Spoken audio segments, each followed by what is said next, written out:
අයිබෝවන් සුබ දවසක් වෙන්න ඕන මගේ ආදරණීය ඔයාලා හැමෝටම බලන්නකෝ අනේ මෙයා ඔයාලා දැකලා තියෙනවා අද නම් මං ගෙනාවේ පුංචි වීඩියෝවක් අපි නොදන්නවා වුණාට කේතරෝ වගේම වත්තපිටිය අපි පිරිසිදු කරන්නේ අලුත් මල්පැල හිටවන්නේ අපේ මානසික සුවය නිදහසේ තියාගන්න. ඉතින් මේ මානසික සුවය වෙනුවෙන් අද මම ගාඩන් එකේ කරපු පුංචි දේවල් එකම වීඩියෝකින් ගේන්න හිතුවා. ඔන්න මේ තියෙන්නේ ඇග්ලොනිමා ප්ලාන්ට් එක. ඇග්ලොනිමා වල මේ වගේ මලක් පිපුණාම ඒ මල කට් කරලා ඉවත් කරන්න ඕන. නැත්නම් මේ ලස්සන පැලේ වැඩිම බාල වෙනවා.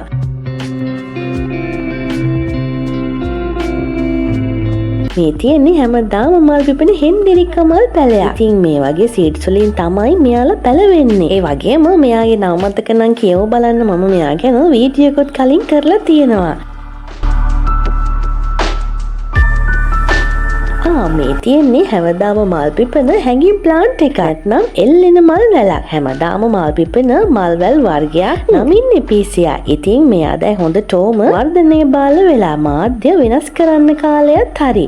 ඉතින් ඉදිරියේදී බලමු මම මෙයාගේ මාධ්‍ය වෙනස් කරගත්තේ කොහොමද කියලා. එපීසියා ගැන දැනගන්න කැමති කෙනෙක් ඉන්නවා නම් කමෙන්ටුවක් දාන්න. ඒ ගැන විතරක් ෆුල් වීඩියෝ එකක් ඉදිරියේදී ගේන්න.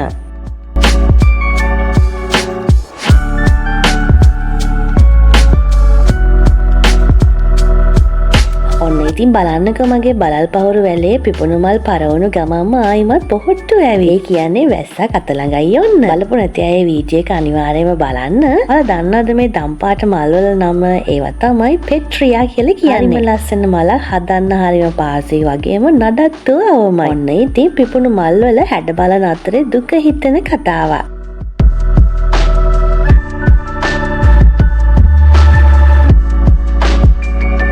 ගාඩනින් අප්ඩේට්ස් වීඩියෝ එක මං මගේ ඩුබයි රෝස කප්පාදු කළා. මෙන්න පිටි මකුණ බෝ වෙලා දැන් ඔයාලා දන්නවා මම හැම වෙලාවෙම බෙදාගන්නේ මගේ අත්දැකීම් කියලා.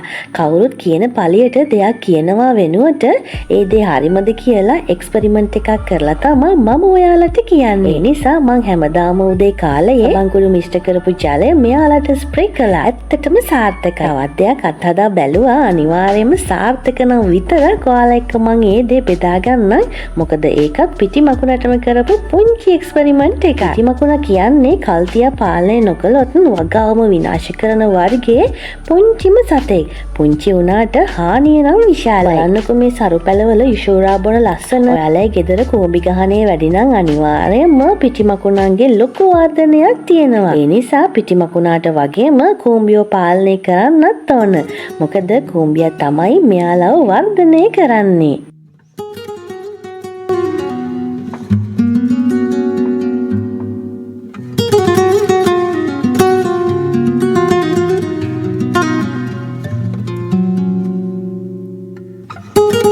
ඉතින් ඔය අතරේ ග්‍රවුන්ඩ් ඕකිඩ් වලත් මල් පිපිලා තිබුණා. මගේ ළඟ කහ පාට, තැඹිලි පාට, රෝස පාට පුංචි පැල තියෙනවා. ඒවත් හදලා බලන්න ඕන.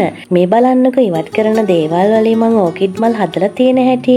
මේ තියෙන්නේ පුංචි මැටි කලයක්. ගෙදර පදිංචියට ආව දවසේ චාරිත්‍ර කරන්නට ගෙනාව පුංචිම මැටි කලයක්. හරි සරුවට ඕකිඩ් හැදිලා කෙනෙකුට අදහසක් ගන්න පුළුවන්. ඕකිඩ් වලට වායව සිදුරු ඕන නිසා පරිපූර්ණ සිදුරු ප්‍රමාණයක් සිදුරු කරලා හදාගන්න පුළුවන් නම් ගොඩක් වටිනවා. බලන්නකෝ මැටි කලයක ඕකිඩ් කොයිතරම් ලස්සනට හැදෙනවද කියලා.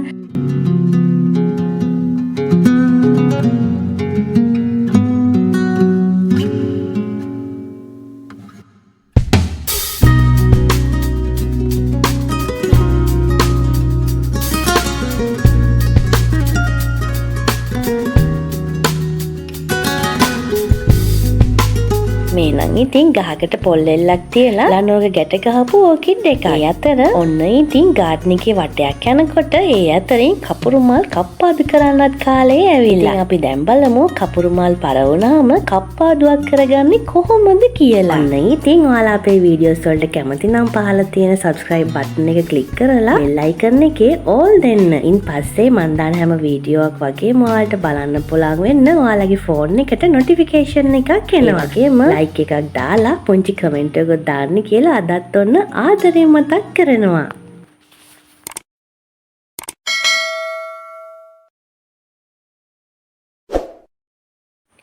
ඔය විදියට කප්පාදු කරලා පස් පොඩ්ඩක් බුරුල් කරලා එහෙම මගේ මැජික් කුඩු පොහොර ටිකක් එකතු කළා. මොකද කපුරු හදන්න සත්ව ඇටකටු දේවලුත් ගොඩක් ඉවහල් වෙන නිසා. කපුරු මල් වල රාස් දැනගන්න කපුරු මල් වීඩියෝත් බලන්න. ඒ වගේම මැජික් කුඩු පොහොරක් ගැනත් ඒ තියෙන වීඩියෝ එක බලන්න. අනිවාර්යෙන් මම මේ වීඩියෝස් දෙකම ඩිස්ක්‍රිප්ෂන් බොක්ස් එකේ දාන්නම්. ඔයාලට ඒක පහසුවක් වේවි.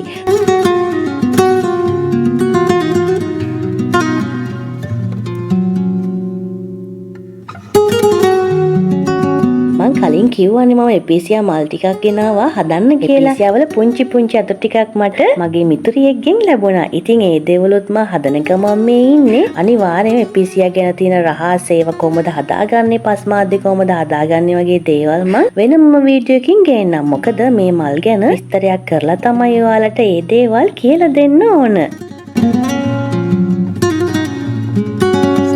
තියෙන්නේ මගේ ළඟ තිබුණු එපීසියා මල් වල තෝම වර්ධනය බාල වෙලා වගේම මාධ්‍යත් ගොඩක් තද වෙලා. ඉතින් මේ වගේ වුණාම අපි කරන්න ඕන අලුත් මාධ්‍යක මෙයාලව ආයිමත් ඉඳව ගන්න එක. එතකොට හරි සරුවට අපිට ආයිමත් මේ වගේ පැල ටිකක් බෝ කරගන්න පුළුවන්.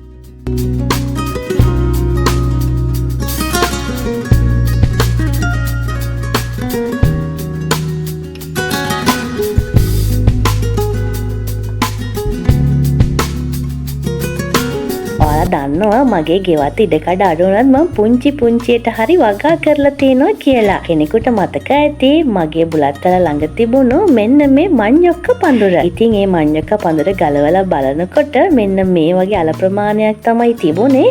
ඉතින් මං හිතුවා ඒකත් ඔයාලත් එක්ක බෙදා ගන්න ඕන කියලා. අපිට පුළුවන් විදියට පුංචියට වවලා කරන දේවල් වලින් අපේ ආර්ථික ශක්තිමත් වෙනවා වගේම හිතට මානසික සුවයකුත් ලැබෙනවා. බලන්නකෝ ඔයාලා වෙනුවෙන් තවත් වීඩියෝක්ම හදන ගමන් මේ වීඩියෝව අනිවාර්යයෙන්ම මම ඔයාලට ගේන්න මාත් එක්කම රැඳිලා බලාගෙන ඉන්න. ඒ වීඩියෝ වලට ගොඩක් සුවිශේෂී වේවි. ඉතින් ඔන්න පුංචි අප්ඩේට්ස් ටිකක් ගැන කතා කරන වෙලාවේදී හැමදාමත් වගේ යන්න වෙලාව එනවා. ඉතින් වීඩියෝ පුංචි උනා කියලා තරහ වෙන්න එපා. ආයෙමත් ඔයාලා ළඟට වීඩියෝ එකකින් එනකල් පුංචි පැටවෝ එක්ක සතුටෙන් පරිස්සමින් ආදරෙන් ඉන්න. එහෙනම් ගිහින් එන්නම්.